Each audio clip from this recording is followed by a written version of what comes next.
국내적인 정세는 자기 할아버지의 책인 연암집을 읽혀서 우리 사회를 이렇게 개혁해야 된다 라고 주장을 했고, 국외 정세는, 세계 정세는 여기에서 해국도지, 영환지략, 이연, 만국공보라고 하는 그런 책을 같이 읽으면서 세계 정세에 대해서 토론을 한 사람입니다.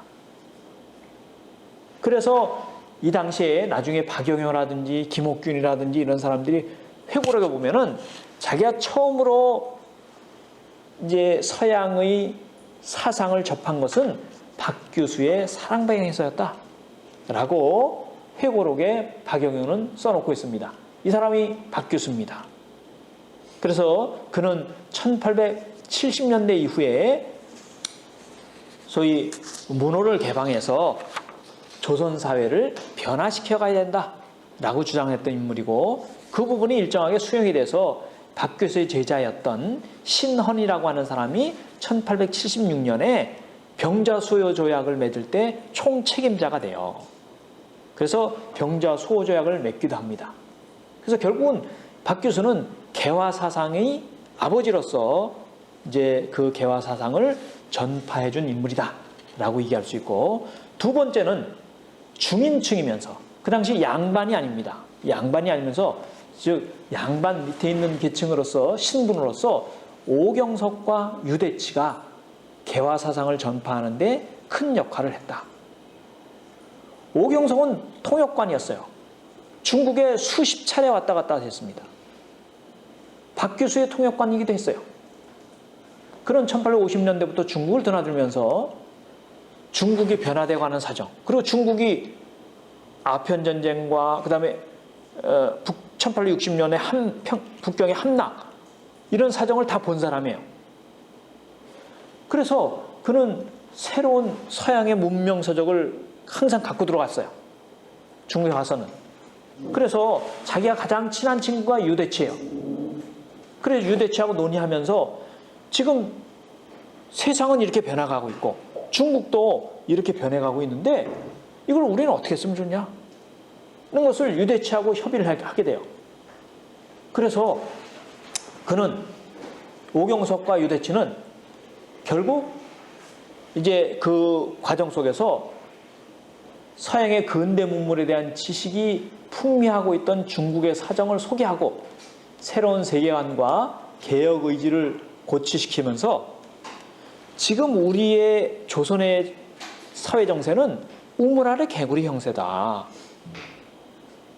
그러니까 조선 사회를 변화시켜 가야 되는데, 변화시켜 가기 위해서는 지금 정치적인 권력을 잡고 있는 조정의 그런 양반층들은 이미 머리가 굳어가지고 그걸 어떻게 할 수가 없다. 그러니까 앞으로 이 정권을 담당할 그런 젊은 양반층들에게 우리가 새로운 지식이나 사상을 전달해서 그들의 일정한 시기가 지나서 정치적인 권력을 장악하면은 그렇게 조선사를 변화시켜가는 게 좋지 않느냐 라는 그런 그런 생각으로 의기투합을 합니다. 그래서 유대치도 오경석과 가장 친한 친구였는데 이것도 중인이면서 이도 굉장히 훌륭한 경륜가이면서 철저한 개화사상가였어요. 그는 중인 출신으로서 의관이었는데 나중에 그 1884년 갑신정변 실패한 이후에 김옥균이가 회고록을 써놓고 있어요. 거기 회고록에 가장 칭송한 인물이 바로 유대치였습니다. 유대치는 신분은 양반이 아니지만은 그는 백의 정신이다. 그러니까 양반이 아니면서 그 식견은 정승에 그러니까 맞먹는 뛰어난 사람이다, 이 사람은. 라고 회고를 해놓고 있습니다. 그래서 오경석과 유대치는 그런 부분에 의기투합을 해서 20대의 젊은 양반층들에게 자기가 중국에서 가져온 책들을 다 넘겨주게 되고 중국의 문물에 대한 어떤 지금 변화되어가는 사정, 세계 사정 이런 것을 얘기를 해주게 되고 그 중간 역할을 했던 사람이 바로 김옥균이었습니다. 그래서 김옥균, 박영효 이런 사람들에게 그 문물을 전해주겠는다. 이 사람이 오경석이었어요. 오경석이었습니다.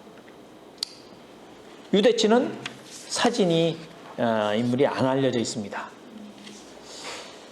자, 그런 문물을 박 교수에게 나름대로 새로운 사상을 전달을 받고, 그 다음에 오경석과 유대치에 의해서 서양의 신식 문물을 기록한 서적들을 전달을 받았던 사람이 바로 그것의 좌장, 대표적인 그 역할을 했던 사람이 김옥균이었어요.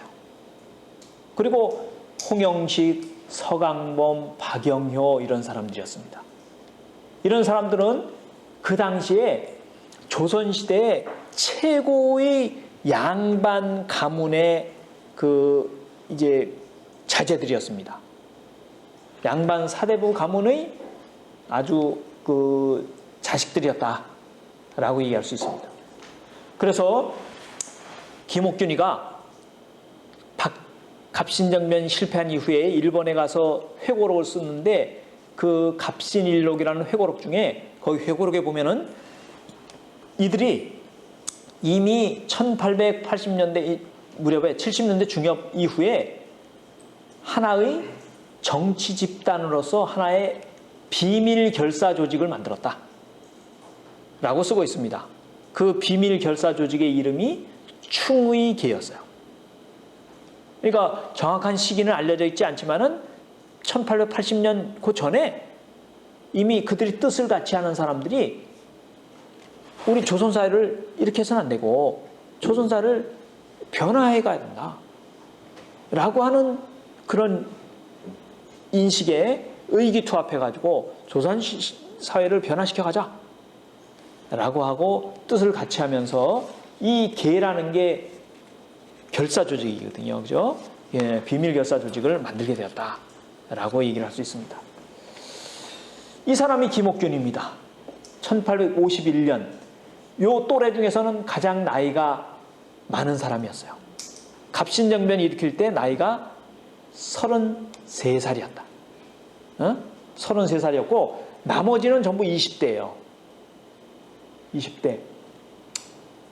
였고, 김옥균이는 당시에 잘 나가는 집안의, 즉 세도 가문의 안동김 씨의 후예였어요. 안동김 씨의 후예였고, 이 김옥균은 굉장히 총명했습니다. 어릴 때부터.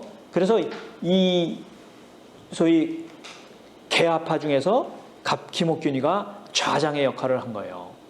자기가 나이도 많았지만은 똑똑했기 때문에 개화운동의 지도자이면서 전략가였습니다. 그래서 그는 갑신정변을 주도해갔고, 그럴 때 주도할 때 유대치에게 많이 상의를 했어요. 그 유대치는 갑신정변을 진행할 때도 너무 서두르지 마라, 서두르지 마십시오, 이런 하여튼 주문을 했습니다. 그렇지만은 1884년에 갑신정변을 일으켜서 3일 동안은 정권을 잡았지만은 결국 실패한 이후에 일본으로 망명을 가서 거기서 계속 거사를 모의하게 돼요. 그러나 일본 정부로부터는 갑신정변이 일으킬 때까지는 적극적인 지원을 받았다가 일본 망명한 이후에는 일본 정부에게 아주 홀대를 받습니다. 이제 천대를 받아요. 이제 쓸모없는 가치가 없는 인물이었으니까. 그런데 나중에 우리나라에서 1894년에 우리나라 최초의 프랑스 여학생이었던 홍정우가, 이 사람 프랑스 유학 갔다가 거기서 우리나라 최초로 춘향전 이것을 프랑스어로 번역하기도 하고 그랬던 인물이에요. 근데 돌아와서는 그렇게 신식 문물을 배운 사람이 조선에 들어와서는 다시 근황주의자가 돼요. 그래서 고종에게 충성을 다하기 위해서, 그 공을 세우기 위해서 일본에 가가지고 김옥균을 꼬셔가지고 유혹해가지고 우리 같이 개혁하자 라고 해서 그가 상해를 그를 유혹해가지고 홍정우가 상해에서 김옥균을 죽이죠. 그래서 그 공으로 홍정우는 고종에게 특채가 돼요. 하여튼 이제 그런 인물이었습니다. 두 번째는 홍영식이에요. 홍영식이는 1855년생입니다. 그 다음에 인물인데 갑신정변을 일으킬 때는 뭐 29살밖에 안 됐죠. 근데 홍영식의 집안은, 이 집안은 굉장히 그 당시에는 최고의 가문이었어요. 자기 아버지가 영의정입니다.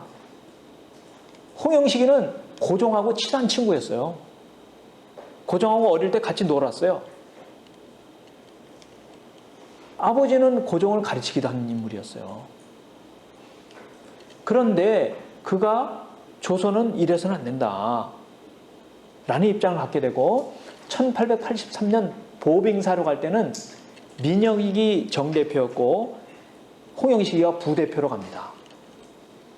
그래서 미국을 둘러보면서 이제 조선 사회를, 세상은 이렇게 빨리 변하고 있는데 조선은 이래가지는 않는다 라는 인식을 갖게 되고, 그렇게 하고 이제 갈 때는 민영익은 대표로서 이제 갔지만은 민영익은 영민씨의 소위 대표적인 존재였거든요.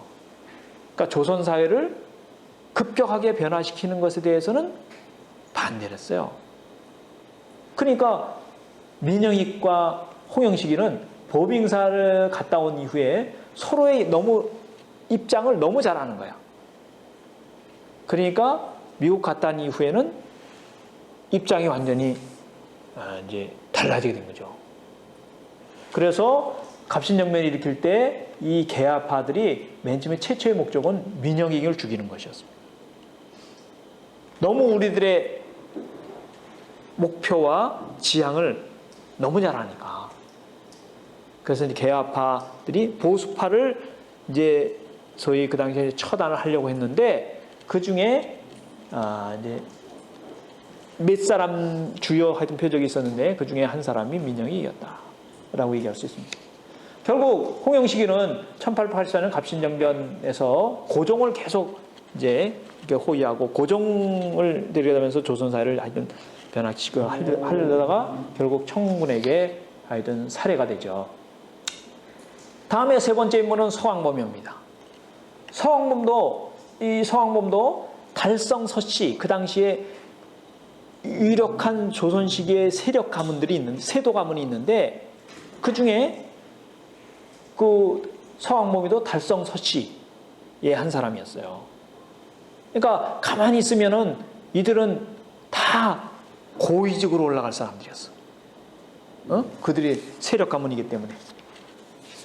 그 다음에 제일 막내급에 해당하는 사람이 박영효였습니다. 박영효는 이 시기에 1884년 시기에 23살이죠. 그렇죠? 23살.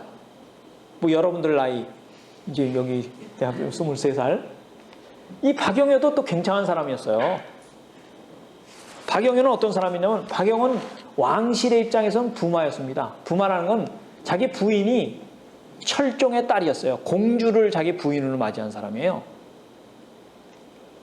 그리고 박영교가 형인데, 이 사람은 1882년 이모군란 사후에 수습을 맡아가지고 일본을 시찰하게 되고, 그러면서 83년에는 서울시장이 된 사람이에요. 서울시장은 뭐 종이품, 그러니까 정이품이나 종일품에 해당하는 것인데 서울시장을 지냈어요. 그랬다가 이제 이모군란 이후에 당시의 조정의 입장, 청나라의 어떤 개입과 그런 것에 의해서 결국 박영효는 광주의 부윤으로 좌천이 됩니다. 그러니까 개화파가 이모군란 이후에 다 좌천이 돼요. 몰려나요.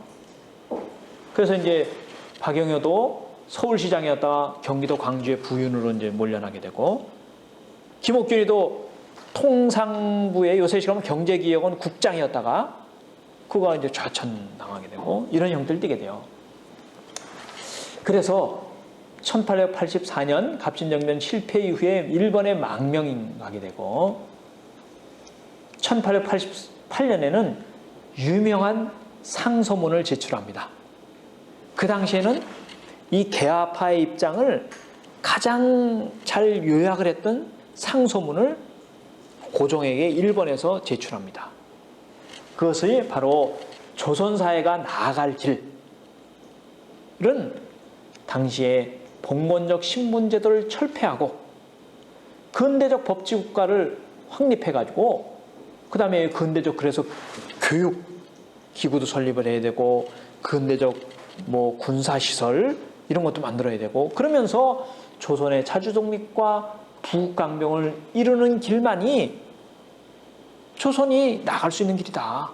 나가야 할 길이다.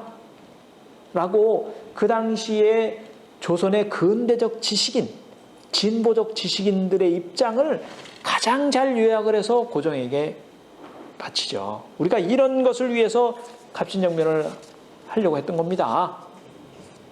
라고 고종이 이제 바치게 됩니다. 근데 그 당시 이제 정부에서는 아직 그것을 받아들일 만한 분위기는 아니었다. 라고 하는 거죠. 자, 그러면 여기까지 하고서 10분간 쉬겠습니다.